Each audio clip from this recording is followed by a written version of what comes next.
So what I've got to do is sand this body.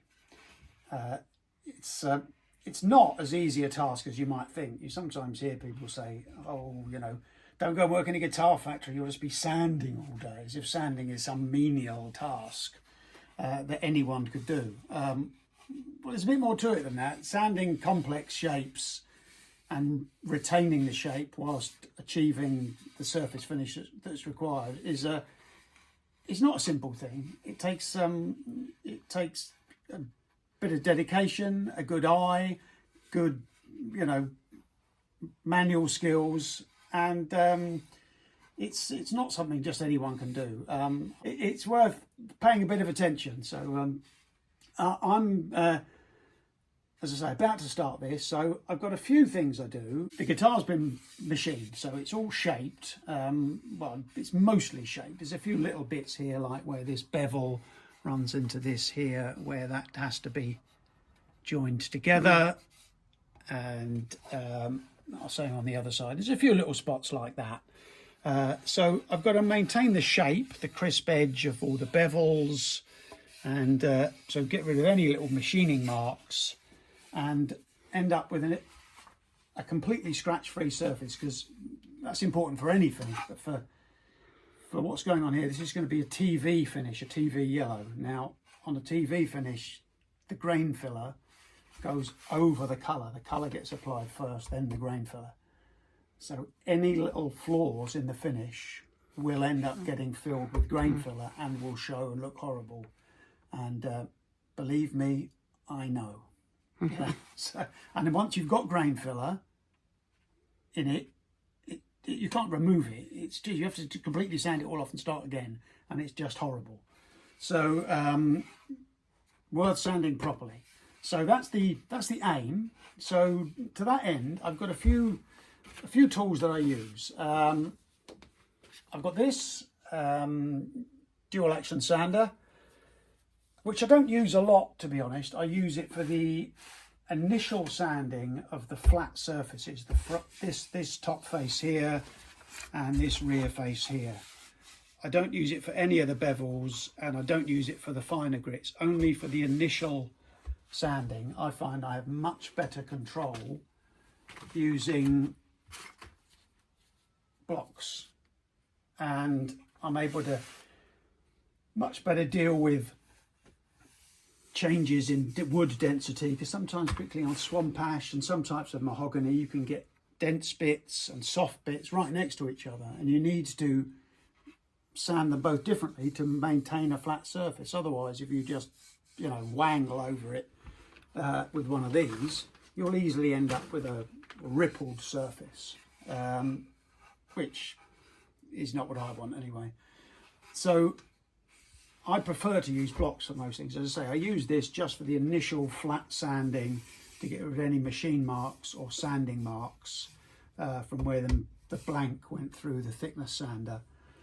So that'll be the first thing. After that, it's all blocks. For the flat surfaces, I use a larger block like this, large cork block.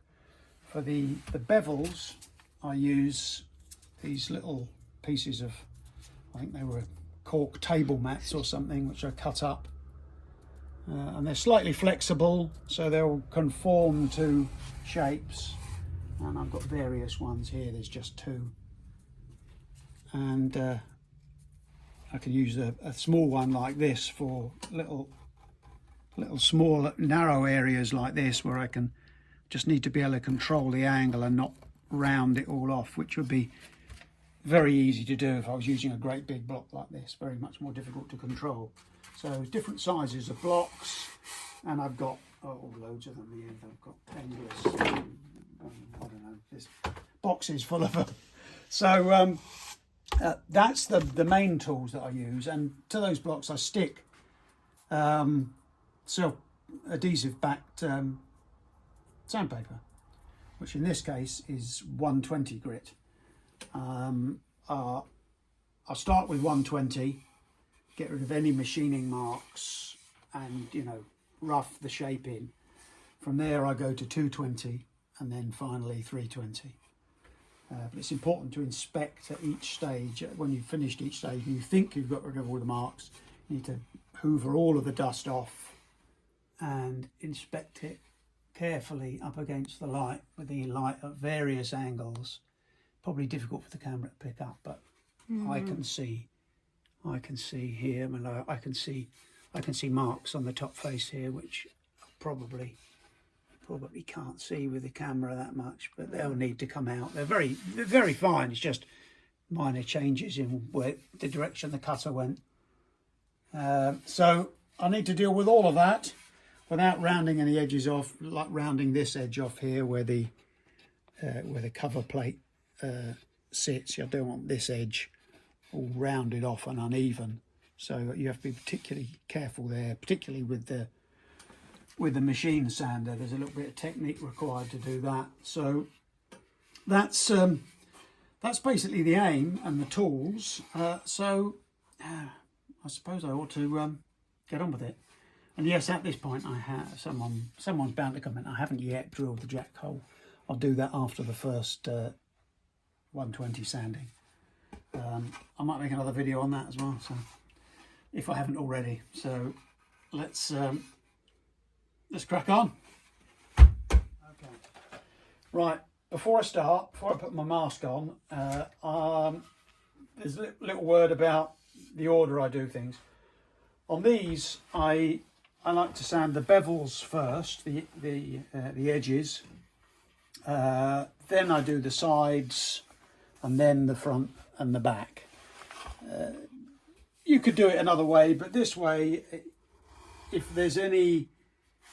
I should slip and put any marks on the front, they get taken out when I sand the front. Otherwise, if I sand the front first and then sand the bevels and I slip, I put marks on the front and I have to resand it. So it's less important on these because it's pretty unlikely to happen. It's more important if you're sanding the radiuses on a body with a large radius, or any form of edge radius. As you sand the radius, you tend to mark the front and the side. So I always do that first and then do the front and the side and bring it in that way. So right, onwards.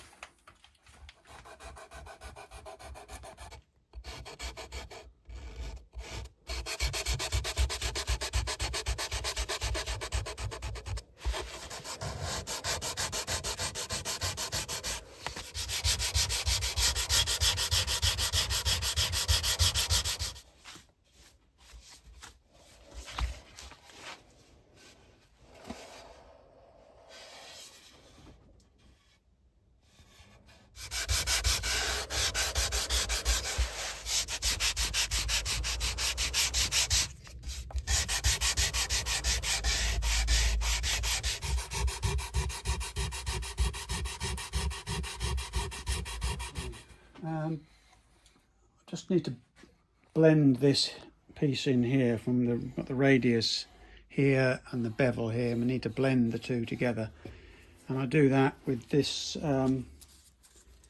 flexible 120 grit tape, cloth tape. So let's put my mask on and get at it.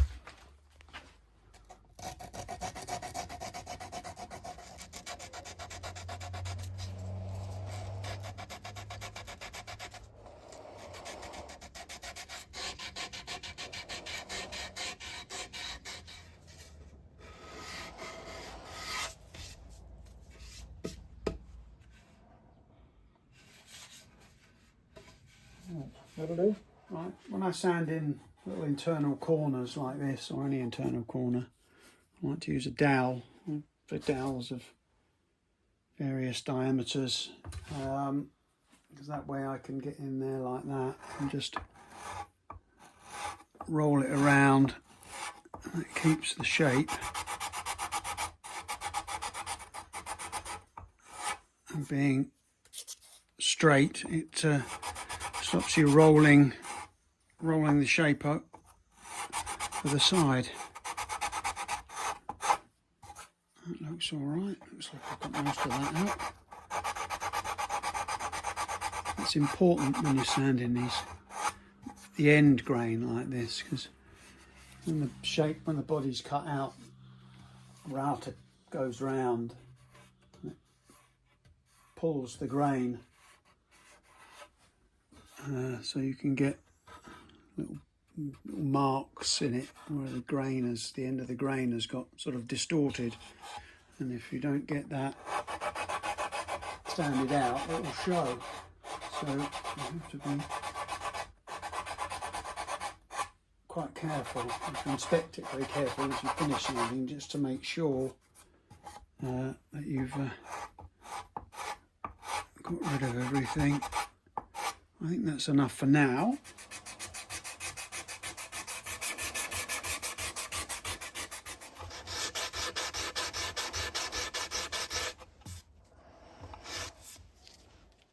Now I've done the bevels, I've done the sides, so I'm now ready to do this face and this face, which is fairly straightforward with the DA sander, the dual action sander, in that it does it rotates like that. That's one, but it also oscillates as well. So as it's going around, it's doing that at the same time. Be a little bit careful with them because they can leave little swirly scratch marks, which can be a devil to get out. So I tend to use them just for the rough first stage, really. But there's a little bit of technique, particularly on here where I'm sanding. I'll explain it as best I can, because once I'm doing it, the extractor will be on, it'd be noisy. It's easy when you're here. This is flat. You have to be a little bit careful at the horn that you don't rock it, so you have to keep it flat there. But here, as you come to here, you have to angle just weight it ever so slightly, so you tilt it ever so slightly that way, so, and then when you come back you tilt it ever so slightly that way. I'm exaggerating here, otherwise the front edge here can bang into that corner, which you don't want. So as you come here, you put a bit of weight there to the right, so that picks that up, and I'm exaggerating it again just so that it goes across and doesn't dig into those edges. And you do a similar thing here when you're sanding over these openings here. You have to be a little bit careful here. I tend to come up this way, across here, and then up there like that. Again, being careful not to rock and roll where it's narrow there. So that's about that. So I'll get masked up.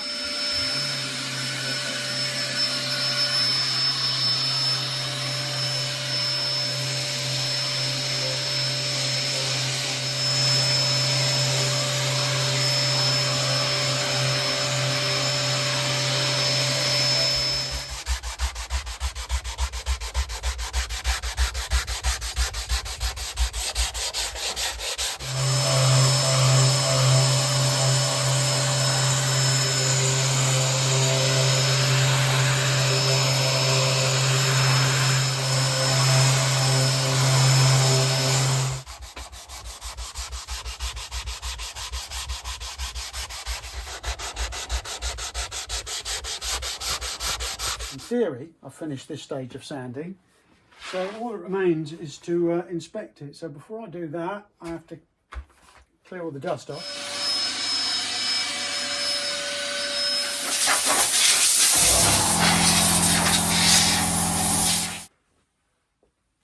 Different angles, so the light falls on it in different directions. Otherwise, if you just look at it like that, you might miss something that you could get at a different angle. So I'm looking for any machining marks, any dents I might have missed, any deep scratches I haven't got out. It looks good. There's a little bit there through there. Right, so there's two bits on this. There's a little bit on the back edge here, which is difficult to show, but there's a little bit of a line just through there where the the last ½ inch of the cutter was slightly duller than the rest, so it's left a little bit of a line along there. So I'll just get that out. And the other bit, where was the other bit? It was here, which again you probably won't see it.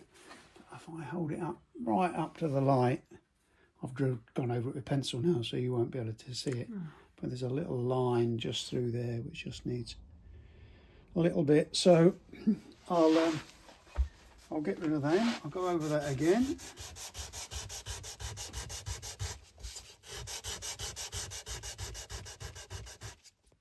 Good, that's gone.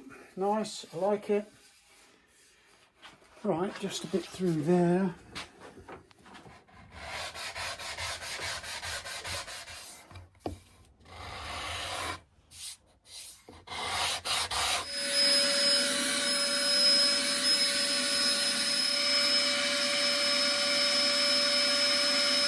Yeah, that's good. Another bit, where was it there?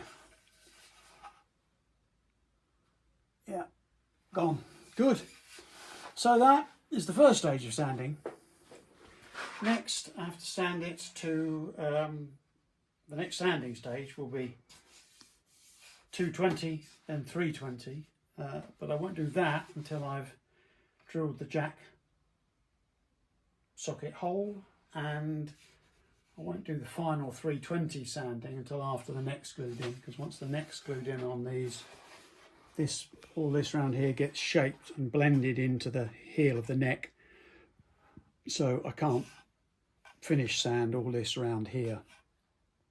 So I'll do it, I shall take it to 220 after I've put the jack socket hole in. Then it'll be ready to have neck glued in, and the final sanding will be done once the neck's in, and that's when I'll detail all of the edges, because all these edges are quite sharp at the moment. Another bit I've missed. No, I think that's all right. All these edges are sharp at the moment, but they'll all get radiused and blended in nicely as part of the final process. So for now, we're good.